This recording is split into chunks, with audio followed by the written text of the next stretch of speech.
И здравейте, YouTube! Днес ще ви взема в един мой неделен ден. Чудех се какво да снимам, защото информативните и стойностните видеа като цяло са леко сухи, ще свършат така иначе, а да след малко като се върнем във Варна, ще снимам едно такова така или иначе. Пътуваме сега от Шумен към Варна. Бяхме с нощи на един рожден ден. Какъв е плана за днес? Ще оставим сега кака ви Венетка първо на университет, понеже тя завършва магистратура и какво беше събота и неделя? Що имаш университет? Моя университет е събота и неделя, тъй като съм в задочна форма на обучение, магистърска степен и съм много благодарна, че Юлиан се съобрази с това да станем по-рано и да ме закара на време почти на университет. След като остая до университета, имам уговорка за 1 часа за няколко огледа. Клиенти искат да им презентирам 4-5 проекта, като ще ви покажа как се подготвям за това. То годе проектите, какво представляват. Като много ми се иска да запиша всичко това заедно с клиентите, но разбирате, че няма как да се случи. Хората си търсят апартамент, свързаха се с мен преди няколко месеца. Ще ви покажа за кой апартамент, заведен, но не се случиха с тях нещата. В последствие малко прекъснаха, стопираха търсенето си. Тази седмица, сряда, четвъртък, се свързаха с мен. Казаха, че вече не знаят точно какво да си правят парите. Инфлацията ги изяжда, имат доста пари в брой и искат да вземат нещо на проект, хем чисто инвестиционно, хем пък последствие, ако решат да се го и запазят.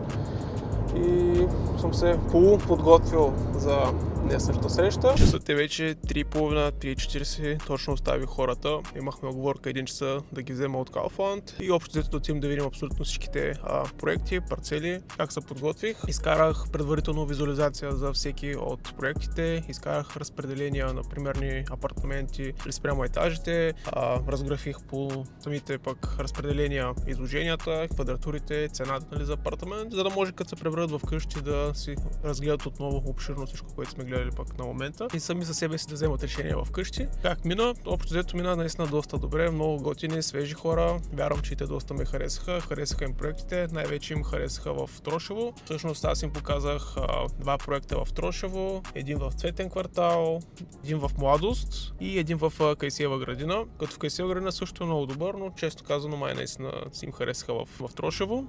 Клиентите са с ориентировачен бюджет между 150-200 хиляди евро. Кешови клиенти са търсят 300 апартамент, да влезат някъде на проект, понеже детето им след 3-4 години ще се наложи да се премести в Варна да учи и иска да се подсигурят от сега, и чисто инвестиционно просто не знаят къде и какво да си правят парите. И тук между другото идва точно ролята на брокера. Клиенти от друг град не са запознати с пазара във Варна, не са запознати с предстоящите проекти, какви проекти изобщо има на пазара, кой как строи, като локация, къде има училища, къде са университетите. Университетите може би отгоре знаят, но чисто като инфраструктура, като какви хора живеят в този район, те няма как да го знаят това нещо. Тук идва ролята точно на брокера, да може да им покаже, да им обясни, да ги разведе и в крайна сметка да вземат решение за себе си. Допълнително преди всеки оглед на парцела, къде ще се строи самата сграда, отидохме да видим предварително пък на всеки изпълнител по една от неговите сгради, да могат да се запознат как строи, как се завършва сградите, да видят общите части на самата сграда и да си изградят представа. И сега идва въпроса, не мога ли сам да се свържа с някой инвеститор, с някой строителна компания? Разбира се, че можете, абсолютно всеки може. Просто няма как да знаете къде нещо предстои. Всъщност трябва да се звъне просто на абсолютно всички строителни компании, да се попита какво предстоящо има при тях, да се разучат колко завършени сгради имат, какво строят в момента, изобщо завършват ли се сградите, от колко време са на пазара, да се разгледат типовете апартаменти, да се разгледат изложенията, схемите на плащане, цените. Имайте предвид пък, че много от нещата още преди да излязат, дори да се публикуват и още на проект, биват продадени точно по този начин. Близки до строителите, близки на брокерите, самите брокери дори си купуват апартаменти. В крайна сметка, за да успее човек да закупи сам, той самия трябва да се превърне в брокер. В което няма абсолютно нищо лошо, всеки може да го направи. Това е точно работа на брокера. Това време ви се спестява, тази информация просто ви се дава и отново пак на база преценка просто решавате да си вземете решение и следователно да се заплати за цялата тази работа. Опитвайки да запиша всичко това, вече стана 4 часа, ще се превърна да хапна червени вече вкъщи, ще изпълня отивам на репетиции, аз ще да тренирам и вече ще се видим в залата. Моят неделен ден е малко по-спокоен, свърших университет и имам няколко свободни часа преди репетиция и в тях ще направя зелена салата на Юлиан, тъй като му обещах, защото последният месец това не се беше случило, но днес ще се случи, защото обещах. Започвам с лява ръка. Ще го направя, ще обърна всичко наляво. Ясно, ще държа. В принцип за един месец се научих вече доста неща да правя с лява ръка. Рязането не бих се наредила на състезание, но все пак се получава нещо.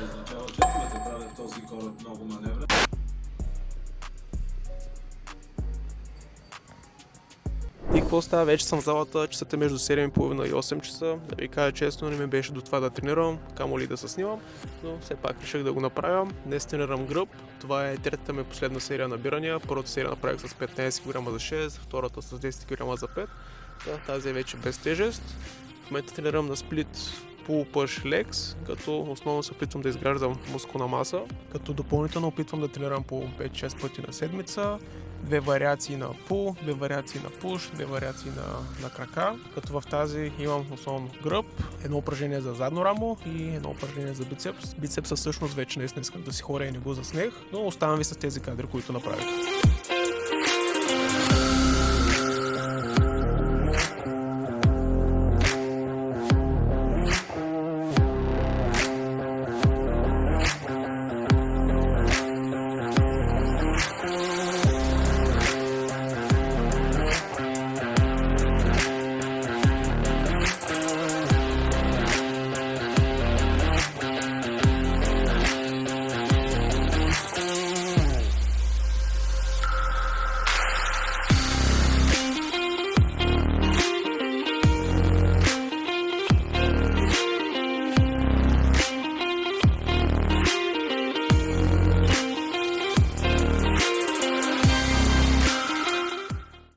Хора, вече сме в Търново, минаха 3 седмици, Великден е, Христос Воскресе на всички. Умишлено се проточи това видео, понеже имаше развитие, хората си харесаха апартамент. Всъщност намерихме препродажба в сградата, за която ми се бяха обадили преди няколко месеца. Излезе така препродажба с доста по-голяма цена от колкото бяхме гледали в началото. Да, хареса си им доста апартамента, нали, депозирахме го още, на следващия ден договорихме цена абсолютно всичко и се оказа така, че вечерта продавачката се отказа всъщност да го продава и за първ път ми се случи клиент да се разплаче по телефона, че всъщност апартамент, нали, който иска да закупят, се случва така, че не могат да го закупят и няма да го закупят. В момента търсим препродажба в ето тази сграда, 3-стаен апартамент, нали, двустайните ги знаем, всички апартаменти назад, които са в Емили Гарден, които са в жълтата сграда отстраняваме, изобщо всичките апартаменти сгради, нали, в близост ги знаем, търсим конкретно единствено само 3-стаен апартамент в тази сграда, така че ако ти или някой твой познат, който и да има апартамент в тази сграда